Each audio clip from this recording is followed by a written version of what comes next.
Hi everyone. I wanted to give you a quick overview of a virtual session that I attended through the Center for Human Rights, Equity and Inclusion titled I Can't Breathe, the Intersection of COVID-19 and Racism.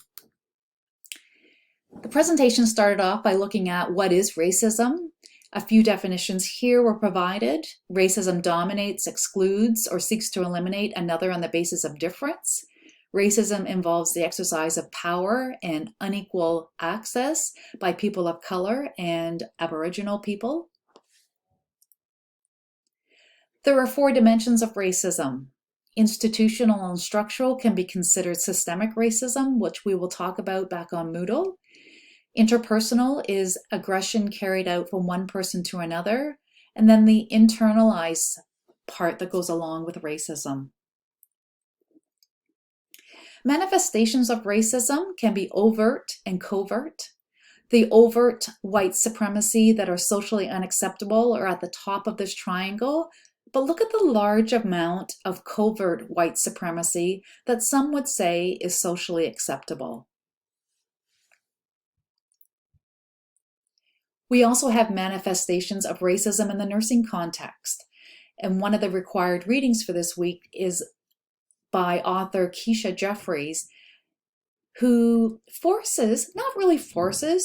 who is encouraging or stating that we need to recognize the history of Black nurses and as a first step in addressing racism and discrimination in nursing.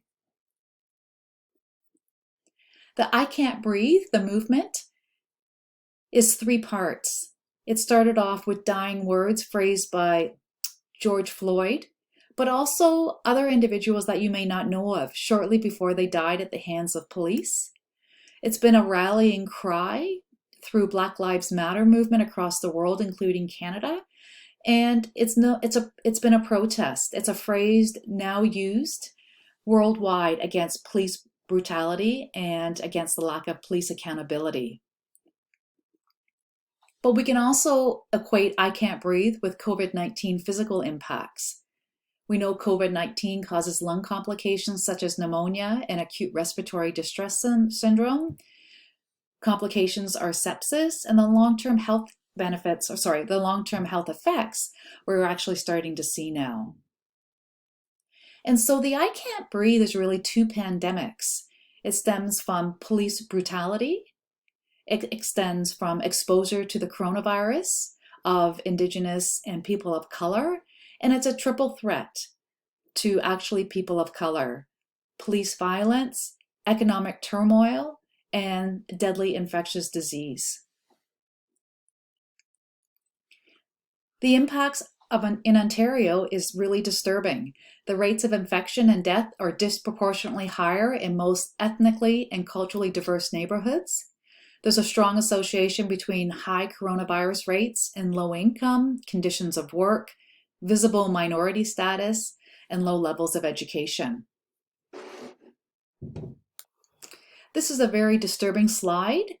If you look at the association between coronavirus and visible Black minority populations, the upper slide is looking at the coronavirus cases per 100,000.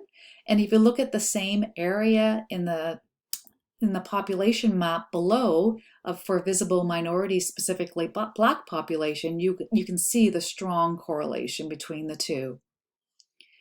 When you move on to the assignment part of this week's module, we're going to review a video looking at whether we should be taking asking about race when people are admitted to hospital. And so we can figure out, are there certain races that we should be testing for COVID? And I'm not going to go into any more detail than that. There will be a video that you will watch on, is it a life or death problem that we are seeing now, where we need to start collecting information on race and COVID. And so stay tuned for that assignment.